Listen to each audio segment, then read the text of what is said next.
This one was just meant to be more about where are we going? Where's Acton kind of headed? What's sort of new and exciting? What do we want to, let the audience know about, so to speak? I like the idea of, I think this is kind of where you're taking the company anyways, is some of the positioning around the larger, more enterprise, whether it's directly associated with migrating the Marketo or Eloqua folks, but even then, just you have the platform and the tool to support large and even complex environments. We've talked about this at length, but I feel like the legacy of Acton's always been the smaller, sort of more SMB. So I was thinking some of your track might be around that kind of area and focus. I definitely think that's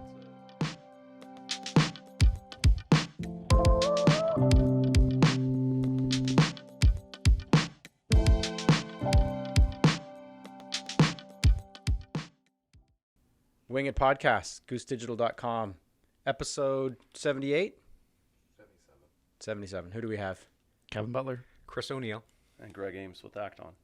Michael Turksani. Greg. Welcome. Thank you. It's great to be here with you. Yeah, it's awesome having you in sunny Toronto. Mm-hmm. Made the trip all the way up from, although we were talking before, you came up from Portland, but not really to Toronto because you're kind of skirting around the edges. Actually, I came from Northern California, but we did skirt around the edges. I do spend a lot of time in Portland where we're headquartered, but yeah, I'm in Northern California. There you go. I think I brought the weather with me. It's nice out here today. I know. You did. It's hard. It's when we were coming in, it was around 15 or 16, clear. I was like, this is beautiful weather today. Yeah, for us Americans, how do you do the calculus to get to Fahrenheit? I don't know. It's 32 We gave plus up. 15 times 2 roughly, and that gets you to your There's some Fahrenheit. science in there. Yeah. Something yeah, like that. there's some math that I failed in 15 school. is good, though. Yeah. 15 is a good, Fifteen's good nice. number. So welcome. Thank you. Why don't you give us a little brief intro, who you are, what you do? Sure, Greg the good Ames. stuff. Yeah, so been in the MarTech space for a while, longer than I care to admit, but a little over a year here with Acton as Chief Commercial Officer. So I have the honor and privilege to look after our marketing teams and our sales and revenue and account management teams. And so we're a small independent marketing automation software provider, in a highly competitive space. And prior to here, I spent about 6 years with Marketo, which a lot of folks know probably who are watching this podcast, hopefully. And excited to be at Acton and excited to be back in the space working with clients in the demand gen and marketing arena and helping them drive value and accomplish goals and reach outcomes. Awesome. Well, we're happy to have you. I think we've been partnered now with Acton potentially like 7 years. It's maybe? over 7. Yep. Yeah. And really exciting stuff that you and the team are bringing to the table, and we're really glad to be a part of it and happy to have this sort of workshop session today to kind of learn how we can help accelerate growth and bring more value to our clients at the end of the day. Thinking about where you're headed, I think that's what we wanted to sort of bring to our audience and to our customer base. I know that there's probably a few areas we want to talk about, but why don't we start with kind of where's Acton going right now? Where do we see the investments? Somebody like yourself and the new team coming in, I guess the types of customers we're looking at, the best place that Acton can kind of add a lot of value really quickly. Why don't we touch a little bit on that? Sure. So, Acton has been around for quite some time, and I think the brand is a little bit misunderstood, frankly, in the market versus who we really are and what our customer base represents. And so almost half of our revenue comes from mid-size and enterprise organizations. And so we have a tremendous customer set of great big brand name logo companies. And we can certainly riff on that here in a bit. But most of the folks in the market tend to, I think, pigeonhole us into small business or small and medium business versus mid-market and enterprise, despite half our revenue coming from those segments. And I also think that most really view us as being more email-centric and email-heavy, where the reality is when you look at a comparative analysis of all the different platforms that are available in the market, we all pretty much do the same darn thing. And we think at Acton we're advantaged in terms of how we do some of those things that make it more efficient, more cost-effective for the customers that we have and for the companies that are potentially struggling with their current platform and looking for an alternative. And so for a few years there, to be specific, the company did pull back a little bit, and may have fallen off of some people's radar. And the good news is, as we went through this kind of transformation period starting around 2018, we were able to achieve profitability and sustainability as an independent company, whereas most of the others have been acquired and rolled into larger organizations, which has an impact on their roadmap and on their customers, certainly. And we took another round of funding back in 2021 with the express intent to really begin to invest more heavily into our product and product roadmap direction, and to amp up and ramp up the investment in sales and marketing efforts to drive more growth, through really coming out of last year, a lot of R&D investment, and now in 2022 and into 2023, a lot more sales and marketing investment to begin growing the business in a healthy and sustainable way. Chime in? I think it's really exciting. One of the questions I had on the focus that you have moving forward, I'm wondering, is there any particular verticals, industries, or maybe even use cases you see Act-On going, pivoting out of just email into sort of more broad marketing and marketing automation? Yeah, so being a little bit smaller certainly than our peer competitors, focus is a really important concept for us as an organization and as a business. And I think there was an element of any dollar was a good dollar at Act-On over the past few years, and that's great if you have a huge plethora of salespeople and SDRs and other stuff to go to market with. We have plenty of resource, and we've got a really, really solid team. But we still need to bring a little bit more focus to the table. And so when you look at companies that have really successfully leveraged Act-On, and you look at the market in terms of industries where there's really good opportunity, we break it down into kind of two categories. We've got what we consider to be our graduators, that are organizations that are still using an email service provider and are looking to become more advanced or more sophisticated in terms of harnessing the power that marketing automation can bring to an organization. And then we have a second group, which are called the disenfranchised. And these are folks that have already bought the dream from a Marketo or an Eloqua or what have you, and it's become their nightmare. And they're sitting here really struggling with that type of technology and the myriad of other adjacent technologies that they've likely implemented around that Marketo or Eloqua centerpiece at the table in the MarTech stack. And they're looking for relief, and we want to be that place of relief for them in terms of providing a robust, scalable, but economically more friendly platform for them to take advantage of. And so we see those two folks, and then when you really break it down further, manufacturers have complex issues often around their dealer network and how they distribute their products and solutions. And so we're really heavily focused in the manufacturing arena. We spend a lot of time, which is relevant to you guys, the financial service and insurance area, and have had quite a bit of success in that particular, in both the FinServe, credit unions, and others, as well as insurance. Whether it be the carrier or the regional brokers that are managing the different lines that are being sold. And we've also, in just general business services, is a very strong area for us. And finally, high tech. Believe it or not, we have quite a few high tech customers that think logic in the market says, "Oh, I'm going to put in HubSpot or I'm going to put in Marketo." Right. But we're a great alternative for high-tech organizations that are looking to scale and grow. And so we focus on those pretty heavily as well. Yeah, one of the things that I think is really, really great about this messaging is, what we're hearing right now from the larger platform companies is there's slowdowns in sort of, purchasing timing. So, those cycles, those sales cycles are so long. Being able to come to the marketplace and reduce that time to value and making that message really super clear is gonna I think it's gonna resonate with a lot of people that have sort of observed how much time it takes to kind of get a platform up and running. To your point about some of these more complex and more difficult to get liftoff platforms. Well, and I think the disenfranchised group is a great one, because the graduators run the risk of going there, right? They run the risk of actually becoming that same group. But when we're talking to that disenfranchised group, they really they already understand the pain. They already have gone through, and I think we should build on that a little bit about, the complexity that can come into some of these other systems and the enterprise or the mid-enterprise, where there are other platforms that you need to contend with in addition to your marketing automation system. And, they already are kind of there, right? So then you show them a system like Acton where, well, the things that you're trying to do, we can actually do much more efficiently in a system like this, get it off the ground, change the way you're kind of thinking about things, and sort of solve all their use cases and manage it, to your point, less efficiently.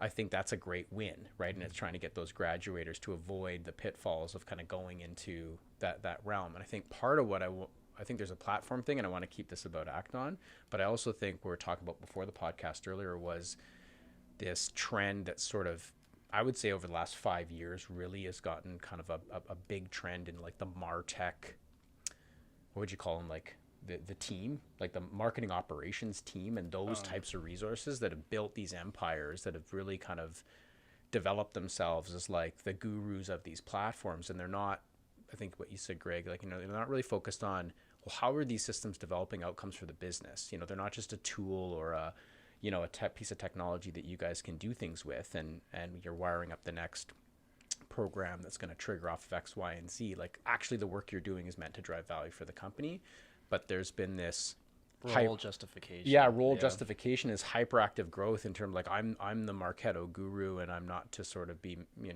contended with sort of thing. And they've kind of lost their way into sort of like, well, what are we all here to do at the end of the day, which is grow the business, right? I also think there's some level of, what do you want to call it, like technology or existing spend justification where, well, we have all these tools that we've brought on. I wouldn't want to look like a fool and say I didn't have a plan. So I've got this really complex data system going on through like 4 different platforms. And yeah, it kind of works and it does some cool stuff. But to your point, it's not actually aligned to an outcome that supports growth.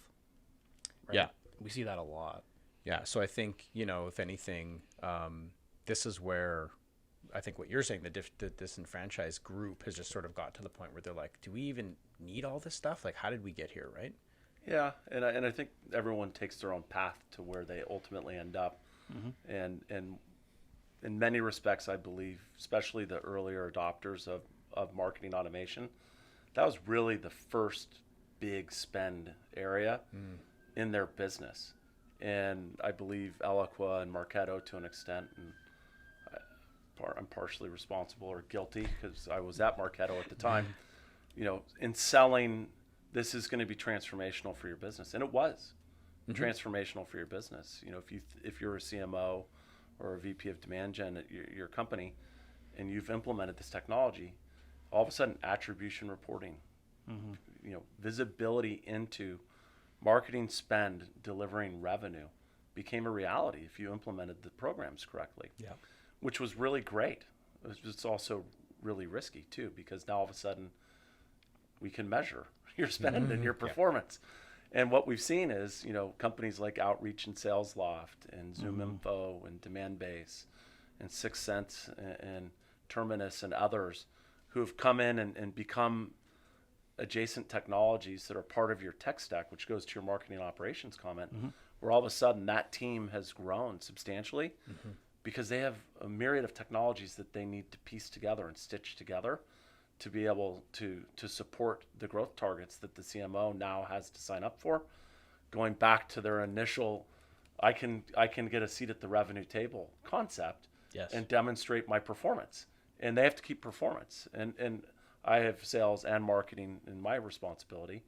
And sales, is similar to marketing now. We have measurements and KPIs that we're driving toward. On sales, it's usually, efficiency of rep, quota on the street, head count, things of that nature.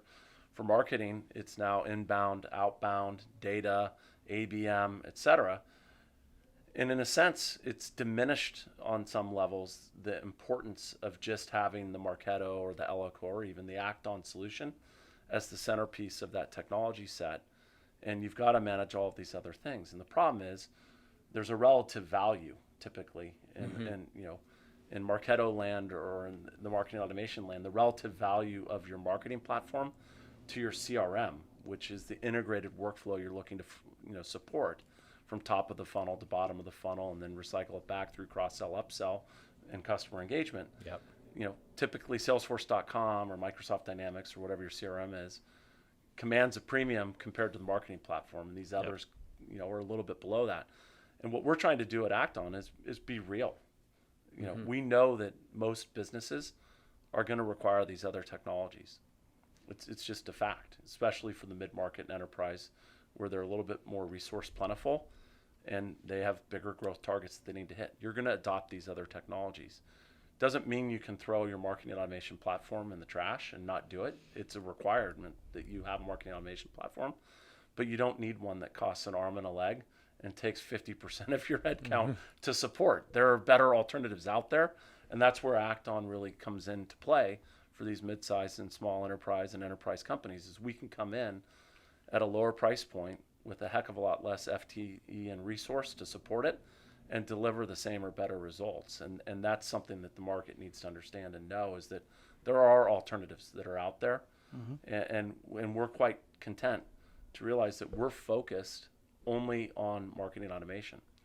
Right. And we're continuing to innovate specifically for that persona and that business user. Whereas, the other competitors have all been swooped up by bigger companies or pivoted their strategies. They're a bit more distracted, frankly, than we are, where we just have that exclusive focus on that role. I like that comment. I think typically what you see in maturing tech verticals is one of two things. Either something comes up pretty quick and is snapped up and acquired and put onto something else, or companies will take big investment and then start to platform themselves. If you look at Zoom Info versus a year ago, they've got like 3 or 4 different hubs or clouds or whatever it's called.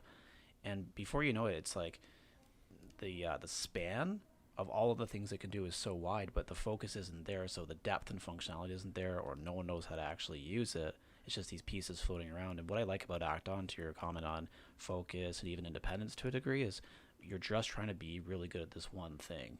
And you've got this deep feature set that continues to evolve, and all the platform investment goes into that one core focus, rather than, well, we've got a service cloud and we've got a sales and marketing cloud and a customer cloud, and it's how do you actually support that?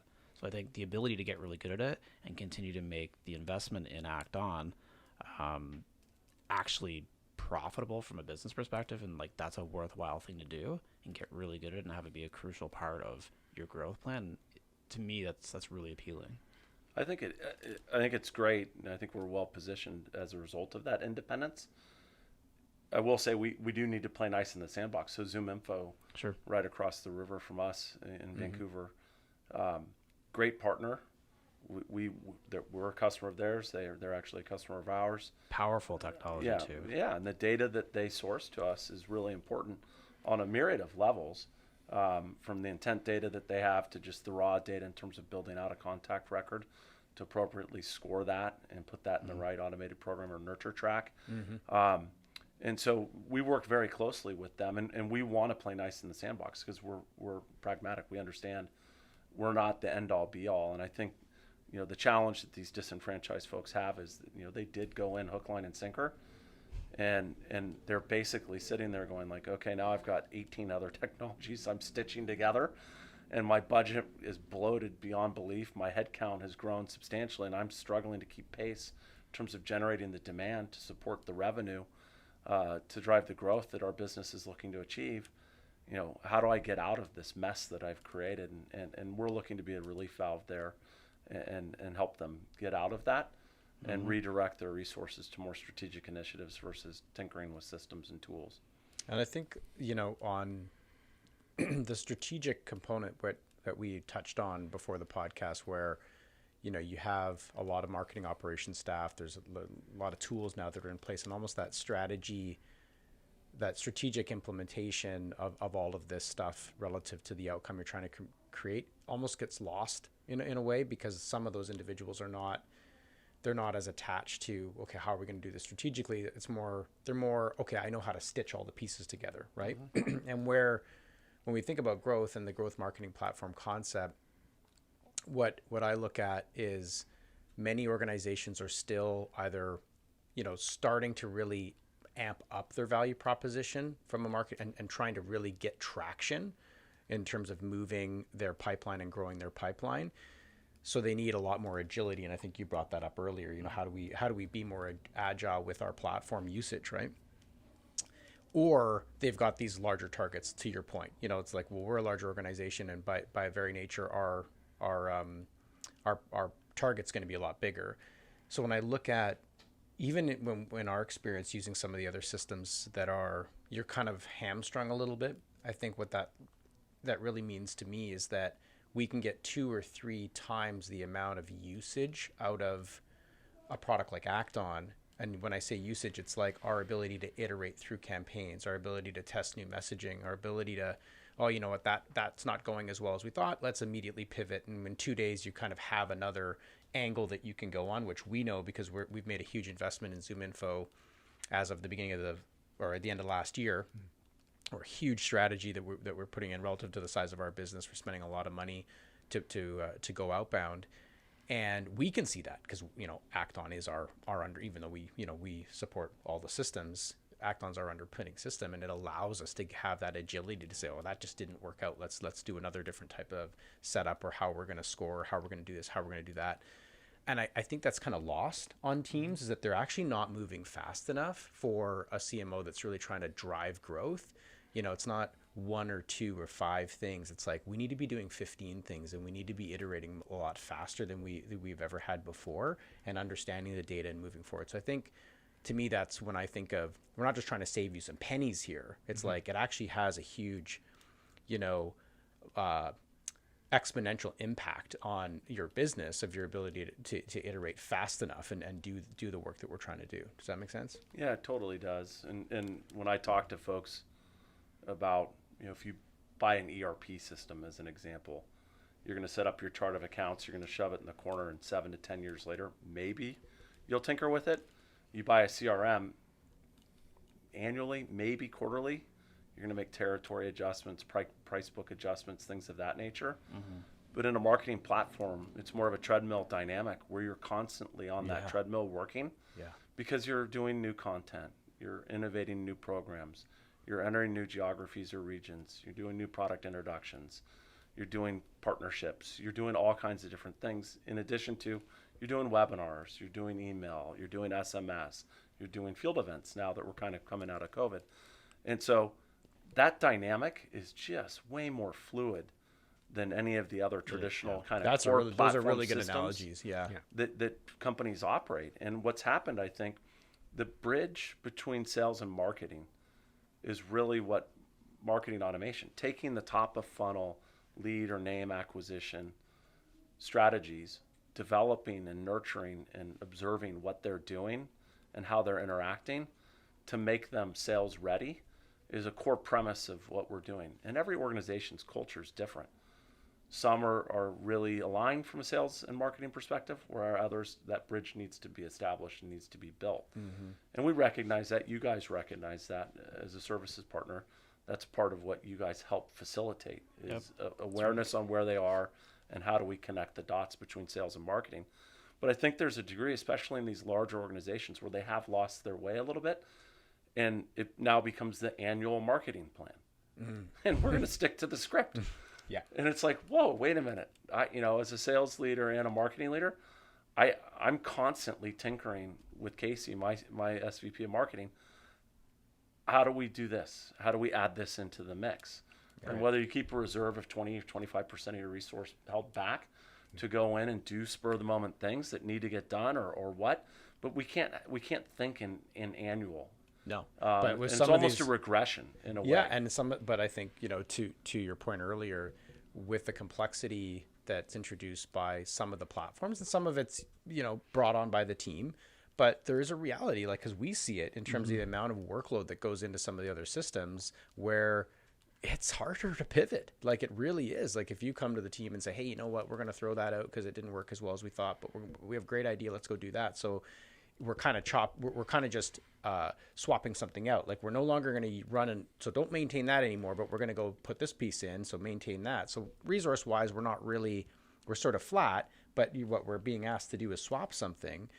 And it's not insignificant if you're kind of working with a beast of a technology and you haven't thought about how you're going to make that type of. So I think it's to your point, they have lost their way, And well, we've talked a lot about this on the podcast, just marketers generally, they're doing things for things' sake and not really thinking about how they're impacting the business. And it's just an evolution, it's just a maturity of how this area and sales and marketing, I think, coming together is really going to support that, where they're kind of pulling in the same direction and they understand, well, yeah, together we're actually trying to move the business forward. That's a big piece of making this evolution, I think. I think Gregg's description of the journey Acton's gone through over the last few years kind of speaks to what's going on and the expectations of what a business needs to go through, right? Definitely. Yeah. How are we doing time-wise? 25 minutes or so. Okay, so let's what else do we want to add in, guys? Well, the only thing I was going to say was in sort of the early days, and you call the early days of marketing automation, like the early teens, maybe. I mean, maybe that's, it was a technical, it was a technical conversation. Is this something that we can fit in? Because like IT had the big pants at the table, and that was like a very important factor. And I think one of the things that Acton has been very, sort of leading the pack in is ability to kind of interact and technically kind of like the technical conversation has always been a really comfortable one for Acton. Now that you've got, more people at the table, the cycle of satisfying sales, marketing, tech, everybody at the table, it's a different conversation now. And the conversation that Gregg and the team are looking to have is really more about that larger picture, as opposed, like, while they can still get that checkbox in terms of the the technical capabilities on data, being able to play nice in the sandbox, as he says, about the the other techs and everything. Really, the conversation has to get out of that IT and more into that the mode of how does everything really work together. And that's the I think that's a changed conversation. I think it's a different one that's, I think, driven a lot of the change that Gregg has driven over at Acton. Yeah, we're definitely, I think, as we kind of come out of this with the investment that we've taken, adapting or evolving our awareness of the MarTech landscape and where we play and where we fit. Partners play a key role. We're going to spend some time, not me, but some other folks on the Acton team, spend some time with you guys talking about that. But that's a critical concept in our go-to-market direction. And it's something that I think we got a little insularly focused over the past few years. And we really need to expand kind of the view and our perspective on how we see that universe. And be it tech partners, be it SI partners, be it agency partners, they all have a good place and an opportunity at Acton to perform and grow with us. And we want their help, and hopefully we can bring the help that they need as well to make that a reality. One final thought, too, is, these big, Marketo and even HubSpot to an extent, they're very, very good products. They're very good technology sets, and we are too. But I think what's missing is the thought leadership that they produced and helped drive that kind of created the MarTech transformation and really made it a category is great. But I think the spigot's been turned off a little bit, or they've pivoted and are a little bit distracted. And I think MarTech and marketing automation in particular is really well understood in the market. But we're going through a transformation as it's become more commoditized. And really what we're striving to do at Acton is take a very robust, scalable platform that can do complex things, but make those things accomplishable in a more simplistic way, where some of these other technologies have become really arduous to own, operate, and manage. And so we're kind of trying to stay core to our roots on creating a great user experience, providing powerful capabilities, but not requiring a PhD to be able to go and do it. And for companies that are struggling with that, or that are looking to take that next step on their journey, we really feel we can come together as the provider of the technology with partners like Goose and or other partners in our ecosystem and help them achieve success very quickly and very swiftly. And that's what we're looking to try to do in the market right now. Yeah, and that's why I think the disenfranchised group that you mentioned is so interesting, and then building a path for the graduators to better understand those elements, because once you're in that mess, or it's not even a mess, once you have more context of what it takes to do some of this stuff, and you can ask the questions like we can, the light bulb really turns on. You're like, oh, you can do that, and that's that straightforward.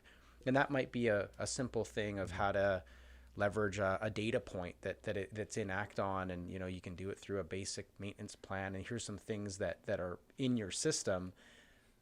But if you're not there, you don't really know that, right? So you're at a 500-foot level looking at, marketing automation, and it's not until a year or two down the road where you're like, oh man, if I had known that when I'm doing all this kind of stuff, managing my downloads and all this kind of stuff, it's like 10 times simpler on this side.